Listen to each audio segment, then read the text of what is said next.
दोस्तों, फांसी के 12 साल बाद जब इराकी सदर सद्दाम हुसैन की कब्र खोली गई तो ऐसा क्या मौजज़ा हुआ कि पूरी दुनिया दंग रह गई। आज हम आपको इसी मौजज़े की तफसील बताएंगे, जबकि आपको ये भी बताया जाएगा कि फांसी से कबल सद्दाम हुसैन ने फौजी अफसर से अपना कोट क्यों मांगा और सद्दाम हुसैन को फांसी किसके कहने पर दी गई। ये सब जानने के लिए इस कीमती वीडियो को आखिर तक जरूर देखिएगा और अगर आप चैनल पर नए हैं तो इसे सब्सक्राइब भी कर लीजिए। तो आइए चलकर मौजू का बाकायदा आगाज करते हैं। दोस्तों, सद्दाम हुसैन बगदाद के शुमाल में वाक़ शहर तकरियत के एक गरीब घराने में पैदा हुए।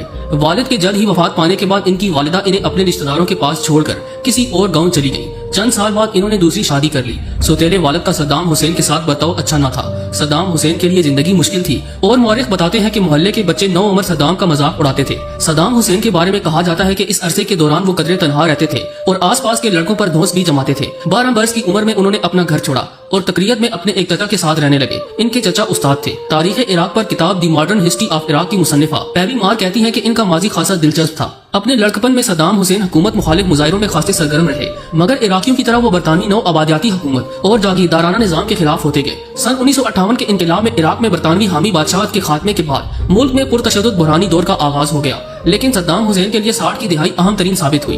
इराकी बास पार्टी के रुकन की हैसियत से सद्दाम हुसैन पार्टी के एक सीनियर रहनुमा और इनके चचा के करीबी रिश्तेदार अहमू हसन अल बाकिर के मंजूर नजर और करीबी साथी बनने में कामयाब हो गए। सद्दाम हुसैन उस वक्त ना कोई अफसर थे और ना ही फौज का हिस्सा, लेकिन अहमू हसन बाकिर के लिए वो खासे मुफीद काम अंजाम दिया करते। सन 1968 में बास पार्टी इक़्तिदार में आई तो अहमू हसन अल बाकिर मुल्क के नए सदर बन गए। दोस्तों, सद्दाम हुसैन उस दौर में अहमू हसन के दस्ते रास्त रहे। हुकूमत के अहम और खुफिया काम वो खुद अंजाम देने लगे, जिनमें मुखालिफिन को मंजर आम से हटाना भी शामिल था। इन मुखालिफिन में से कुछ को तो कत्ल कर दिया गया, कुछ जिलावतन और कुछ को चुप करवा दिया गया। इराक के नए सदर अल बाकिर ने इराकी तेल की सनत हुकूमती कंट्रोल में ले ली। इराकी खजाने पर दबाव बढ़ने लगा और हुकूमत ने मुल्क में तरक्की के नए दौर का आगाज किया। देहातों में बिजली पहुंचने लगी, सड़कें और स्कूल बनने लगे। दूसरी जानिब सद्दाम हुसैन के सियासी अज़ाइम बढ़ने लगे और 1979 में इन्होंने अपने मौसन अहमू अल हसन बाकिर से जबरदस्ती इस्तीफा दिलवाया और खुद सदर बन गए। जल्द ही इन्होंने अपनी पार्टी की इनकलाबी कौंसिल में अपने और हुकूमत के खिलाफ बगावत की साजिश का इंकिशाफ किया। इस साजिश को मंजर-ए-आम पर लाने के लिए सदर सद्दाम हुसैन ने कौंसिल के अरकान का एक इजलास तलब किया। इसमें सद्दाम हुसैन स्टेज पर बैठे सिगार पीते दिखाई देते हैं, जबकि बगावत में मुलविस अफराद के नाम की फहरिस्त बाआवाज बुलंद पड़ी जाती है और जिन्हें बारी बारी इजलास से बाहर ले जाकर गिरफ्तार कर लिया जाता है या फिर हलाक कर दिया जाता है।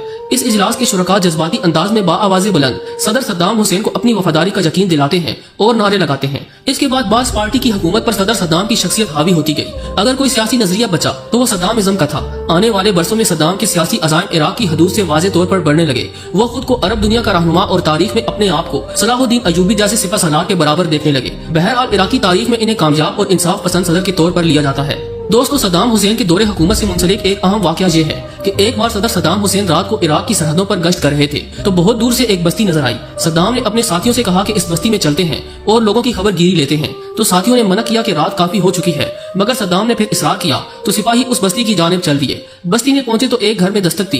अंदर से एक शख्स आया। इसने सदर सद्दाम हुसैन को अपने दरवाजे पर पाया तो हैरान रह गया। खबर पूरे इलाके में फैल गई और पूरी बस्ती सद्दाम हुसैन के इर्द गिर्द जमा हो गई। लोग सद्दाम हुसैन का मुसाफा करते और खुशी से झूम जाते। सद्दाम ने कहा कि आपको कोई तकलीफ तो नहीं है। लोगों ने कहा कि हम बहुत खुश हैं, किसी किस्म की तकलीफ नहीं है। सद्दाम हुसैन ने इस मौके पर एक तारीखी जुमला अदा किया और कहा, बस मेरे लिए दुआओं की दरख्वास्त है। जब तक मैं जाग रहा हूँ उस वक्त तक चैन से सोते रहो। जब मैं चला गया तो तुम कभी सो नहीं पाओगे। तारीख गवाह है कि जब सद्दाम हुसैन जिंदा थे तो इराक की बेटी भी महफूज थी, शाम की बेटी भी महफूज और यमन की बेटी भी महफूज थी। यूं समझे कि पूरा अरब सुकून की नींद सोता और सुकून की नींद उठता था। अचानक अरब ने यूरोप का साथ दिया, सद्दाम हुसैन को तनहा कर दिया। यूं अमेरिका ने इराक पर चढ़ाई कर दी और सद्दाम हुसैन को तख्त-ए-दार पर लटका दिया गया। 30 दिसंबर 2006 को इराक के साबिक हुक्मरान सद्दाम हुसैन को इंसानियत के खिलाफ जराइम के इल्जाम में ईद के दिन फांसी पर लटका दिया गया। इराकी अवाम के ज़हनों में ईद उल अज़हा का वो दिन हमेशा ताज़ा रहेगा, क्योंकि तख्त-ए-दार पर लटकाए जाने के मनाजिर पूरी दुनिया को टीवी पर दिखाए गए। सद्दाम हुसैन ने 1989 में इराक की हुकूमत संभाली थी, जबकि 2003 में अमेरिका की सरबराही में इत्तेहादी फौज के हमलों के दौरान गिरफ्तार हुए और हुक्मरानी के दौरान कत्लो गारत के कई वाक़यात के इल्जाम पर एक अदालत ने इन्हें फांसी की सजा सुना दी, जिस पर अमल दरामद भी हुआ। दोस्तों, कहा जाता है कि सद्दाम हुसैन की फांसी के 12 साल बाद जब इनकी कब्र को खोला गया तो सद्दाम हुसैन की लाश तू की तू मौजूद थी, यानी मौजूदा तौर पर इनका जस्ते खाकी सही सलामत था। क्योंकि बेशतर लोग सद्दाम हुसैन को शहीद तस्वर करते हैं और ये ख्याल किया जाता है कि इन्हें नाहक फांसी दी गई है। इसी वजह से कुदरत ने इनके जस्ते खाकी को बिल्कुल महफूज रखा। सद्दाम हुसैन की फांसी की कार्रवाई की निगरानी करने वाले एक अंग्रेज फौजी की जानिब से कई सालों बाद तहलका खेज इंकिशाफात किए गए। अंग्रेज फौजी के मुताबिक सद्दाम हुसैन अपनी जिंदगी के आखिरी लम्हात में सुकून से सरशार थे और इनके होंठों पर मुस्कुराहट छाई हुई थी। फांसी से कबल सद्दाम हुसैन ने अपनी पसंद का नाश्ता तलब किया اور اس کے بعد وضو کر کے نماز فجر ادا کی. پھر وہ پھانسی کے فیصلے پر عمل درآمد کے انتظار میں بستر پر بیٹھ کر قرآن کریم کی تلاوت کرنے لگے. امریکی فوجی اہلکار صدام حسین کی مسکراہٹ سے بہت زیادہ خوف محسوس کر رہے تھے اور موت کا سامنا کرتے ہوئے صدام حسین کے انتہائی سکون کے سبب ان فوجیوں کا گمان تھا کہ ان قریب کوئی بم دھماکہ کر دیا جائے گا.